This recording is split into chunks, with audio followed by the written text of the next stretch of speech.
The World Touring Car 600, or Tokyo 600 as it's better known in the GT7 community, becomes available after completing Menu 39, and it is one of the best grinding races in the game if you have the right vehicle and the right strategy. If done properly, the race takes about 26 minutes and will get you $825,000 for a clean race.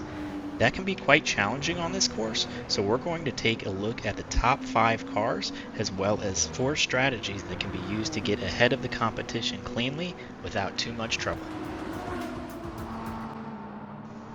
Fifth on the list is the Toyota 86 GT Limited with the Corvette C7 LT5 engine swap.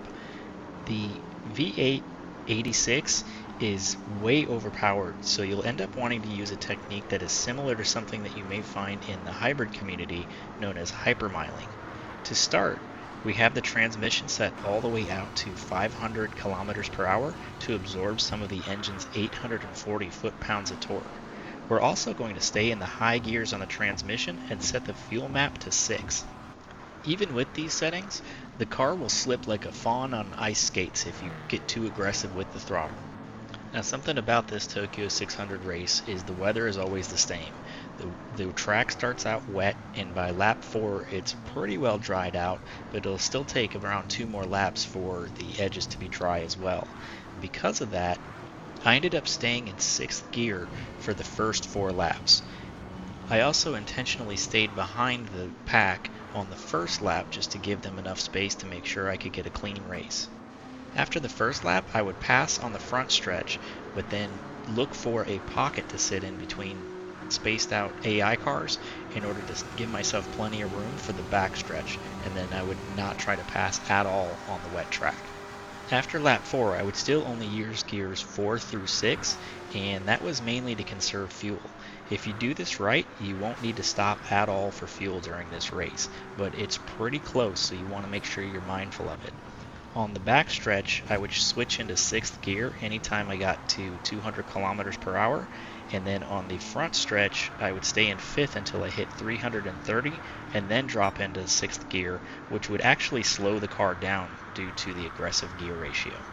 This car can also be used with wall riding techniques, but we'll have more on that later, and I have it down in 5th place, partially because you kind of need to get lucky with a roulette win for the engine swap, or wait until you hit collector level 50 to build this car.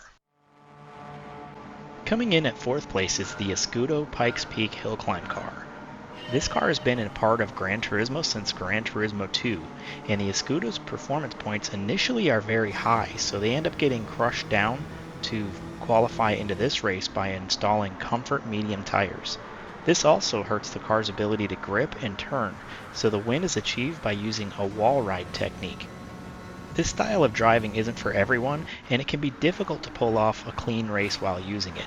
I did get the bonus even though I was bumped a few times by the AI.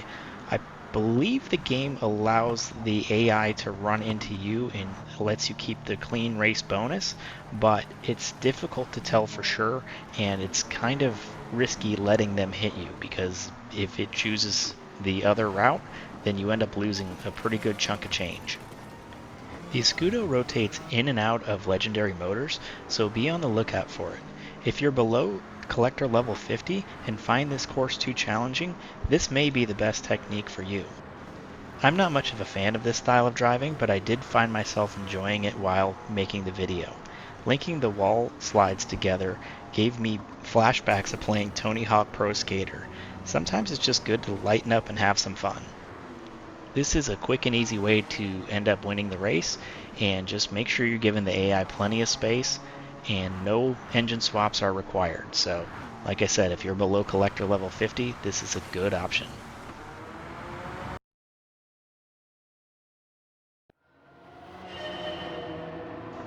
Third on the list is the R32 GTR Nismo from 1990.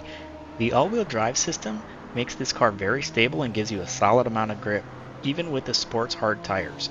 With this car, we're going to be taking a no pit strategy, so to conserve the fuel, set the fuel map to 6 for the first 4 laps. After lap 4, the track starts to dry out and you'll be able to take advantage of some of that extra grip in the corners. You'll also want to start increasing the power on the front stretch to fuel map 1 directly after the hairpin. And to get the most out of the front stretch, you'll end up dropping it back to 6 right after the crest out of the tunnel. That lets you conserve the extra fuel. It could take up to 11 laps to make it your way all the way to position 1, so definitely be patient. The car is found in the used cars rotating inventory for around 400,000 credits, but it's also a car that's required in the extra menu, so if you're working towards completion, this is definitely a car worth buying.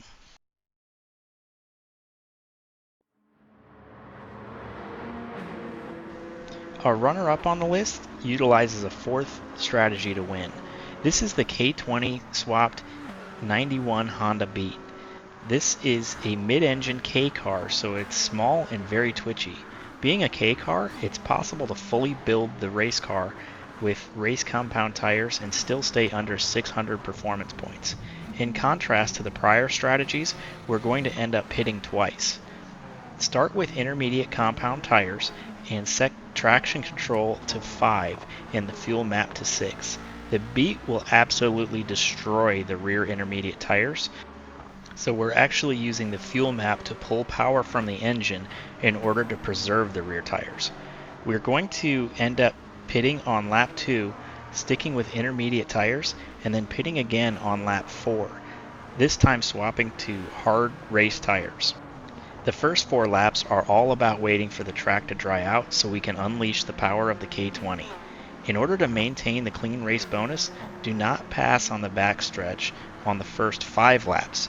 The Beat will hit 215 on the front straight, so you can easily use that front stretch to get to the front of the pack while only passing here. After lap 5, you can start to pass more freely, but don't needlessly throw away your clean race bonus. For number 1 on the list, we have another engine swapped K car. This time we're selecting the Wankel swapped Suzuki Cappuccino. We're going to be using a similar strategy as seen on the Honda Beat, but the front engine rear-wheel drive Cappuccino is a much more stable platform, so it's not necessary to adjust the fuel map or the traction control. This can still be done if you're having trouble, and if you decide to run the whole race on fuel map 1, you will need to add a little bit of fuel during one of the 2 stops. I normally bring the fuel up to 90% on the second pit stop just to be safe. This car fully built with soft racing tires is just under 593 performance points, but we're going to be using a hard compound tire, and you can still achieve a sub 2-minute lap with that setup. The Cappuccino is even quick enough to win at the Le Mans 700 series race. This is my most used car in the game, and it's actually found in used cars. They have a rotating stop, so keep your eyes peeled.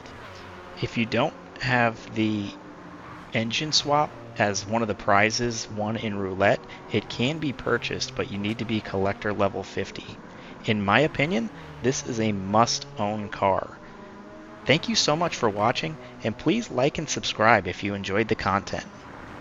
Thank you, and we'll catch you on the next one.